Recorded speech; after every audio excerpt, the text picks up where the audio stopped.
Hey guys, Bill, the Kansas Flamingo chef, and there's a lot of stuff sitting behind me, as you can see. No, I didn't go on a shopping spree.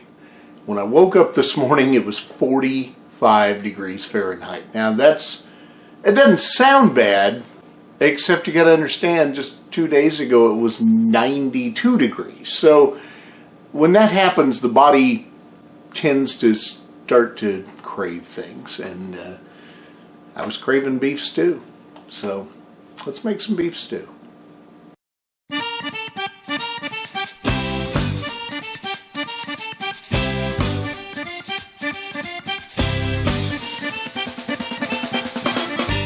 stew, really you can do anything that your heart desires as far as flavors, but I kind of have a process. So the first and most important part is beef. Now all I've done is I've gotten a roast, just a chuck roast, and I've just cut it up into chunks and tried to cut away as much of the fat as possible. So when it's all said and done, this was 2 small roasts that I cut up probably a couple of weeks ago, expecting this, and kept it in the freezer. So there's about 3 pounds of meat here. Up next, I've got some celery, I've got an onion, I've got a bell pepper, I've got potatoes, I've got some carrots, but I also have some frozen vegetables. Now this is just a bag of mixed frozen vegetables. You can see it's from that big grocery store chain. And it's just peas, carrots, and some green beans. We're just giving it some filler. You can use any kind of vegetable mixture you want. This just happens to be what I like. The next thing you need is tomatoes. Now I'm a fan of whole tomatoes. So I've got canned whole tomatoes. Now normally I'd buy big cans, but they were out. So I got the small cans and they were on sale. So I'm going to use 4 of these, where I would normally use about 1.5 of the big cans. I've got minced garlic. I have some green chilies. Again, if you don't like stuff hot, don't use the green chilies. I also have some diced tomatoes with green chilies just on standby in case I need some more tomato. I've got thyme. I have a bay leaf, very important anytime you're making soups and stews. Parsley, salt and pepper. I've got some tahini. You've probably heard me talk about this before. It's a spice you'll find in a lot of grocery stores and Mexican places. Absolutely fantastic. I've got a little bit of cinnamon because I'm a big believer that cinnamon makes everything better. I've got some Greek seasoning because it gives it some base. And then last but not least, I've got some oregano.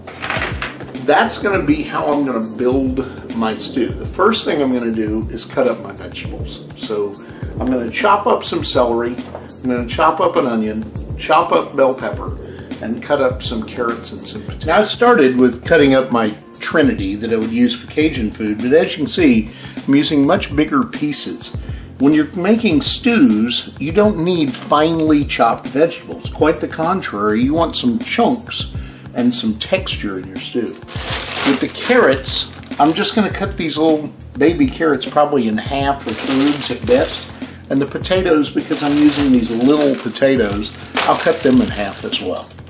Now I really like carrots in stew, so I've cut up quite a few carrots. You can see I just cut these baby carrots into about thirds.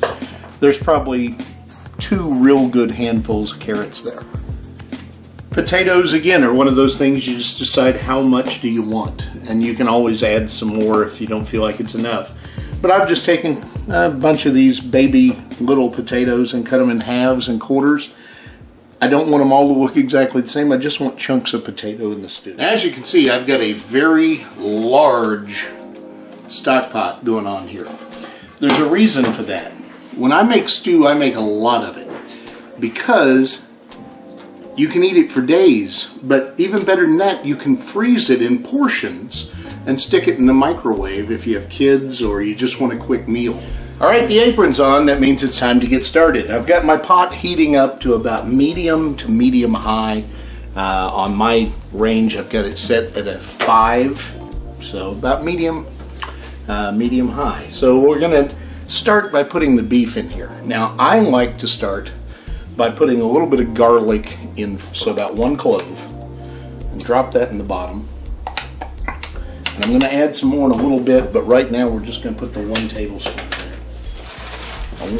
As that starts to warm up a little bit, I don't want to burn it, and all I'm going to do is just dump in all of this meat. We're going to move that around and let it start to brown a little bit. I don't want to brown it all the way through, and then we'll start adding more to it. All right, so we're just going to make sure that any of this meat that's still frozen gets broken up so we don't have giant clumps partially cooked.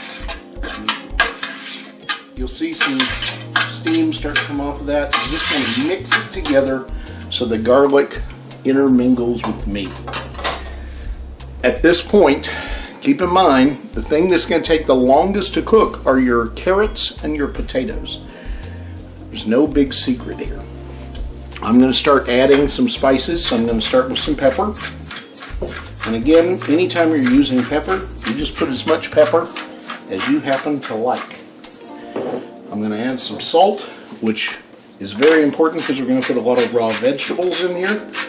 And there's nothing worse than unsalted soups and stews. And add a little tahini.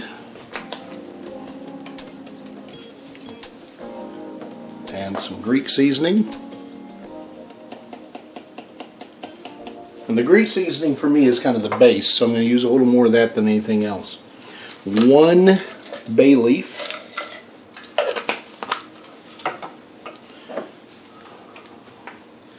Just a dash of cinnamon.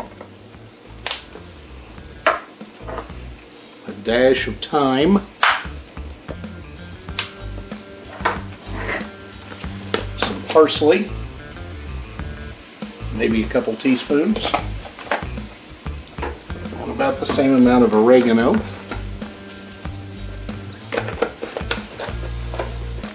Go ahead and mix that together.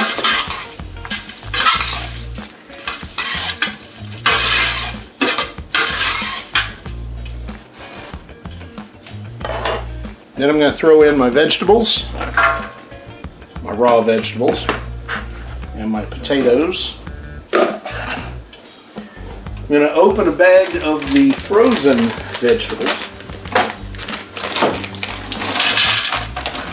And I'm actually going to use 2 bags of these because, like I said before, I'm making a lot of stew because I'm going to freeze a bunch of it in individual containers.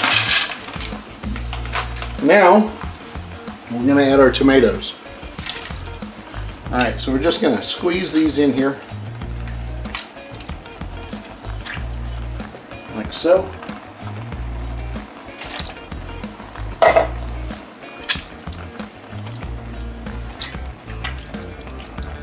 I'm just going to tear those tomatoes up. If you prefer to use stewed tomatoes, if you don't want to do this, go ahead. And I just like the flavor of these whole Roma tomatoes. And you notice I'm dumping the juice in with them. Go ahead and stir this up. See if you need more tomatoes. You can tell as you move it. If you don't see the tomatoes, try need a little more. And I think I'm going to go ahead and add a can of the diced tomatoes too. Okay, so our tomatoes are all in there. I'm going to add a can of diced green chilies. And then I'm going to mix all this together again.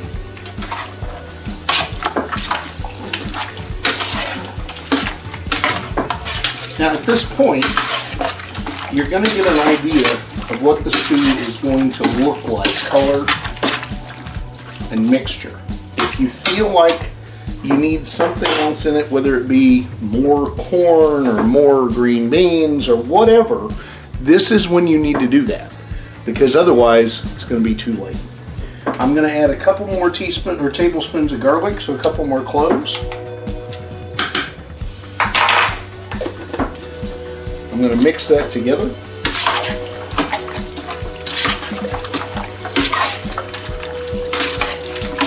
There's 2 things that you never have too much of, in my opinion. That's garlic and cinnamon. All right, so the next thing we're going to do is add stock. Now you can add water if you prefer. You can use tomato juice and water. You can use beef broth. You can use just about whatever you want.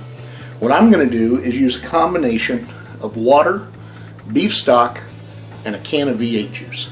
Okay, so I'm going to add a 12-ounce can of V8, or at least most of one, because I'm going to drink the bottom of it. So probably about, that's about 10 ounces.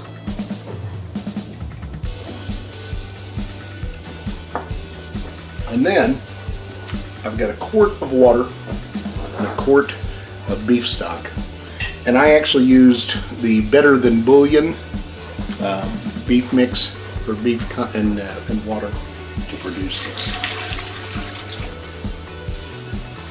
Now at this point, you're going to stir it again. You can probably hear my dog in the background because he gets excited when he smells stew. And you should have enough water that things are floating. So at this point, I'm going to turn the heat up almost to high. I'm going to cover this, and I'm going to check it about every 30 minutes until there's a good simmer going, and then I'm just going to let it simmer pretty much the rest of the day. The dog apparently is thirsty. That's what you're hearing in the background. Okay, this has been cooking away for about 3.5 hours. The heat is sitting all the way down to 2, so just above simmer. It's still boiling, just not crazy. As we take the top off, you're definitely going to see the steam and see it boiling. It's probably done, but the way you check that, as you turn this, you're going to see a lot of the liquid has reduced, which is what I want. And it could even reduce a little further, that'd be alright. But the way you check to see if it's done, you just take one of these, take a piece of meat, and just see if you can break it with your fingers. If you can, the meat's done.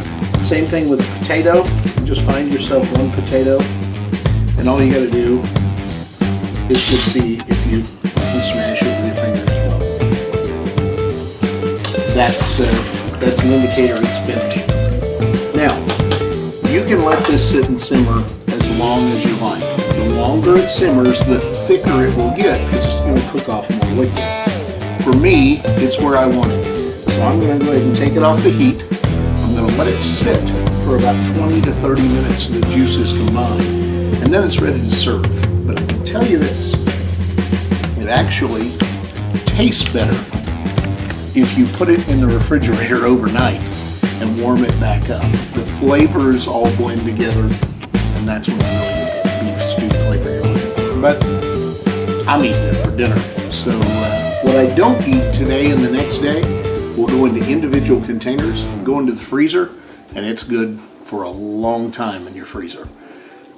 Like, share, and subscribe, and let's eat some beef stew. So I realize most people will serve stew with a piece of toast or bread or crackers. I just don't eat that stuff. I just want the stew. So let me show you what it looks like. So here's just a ladle.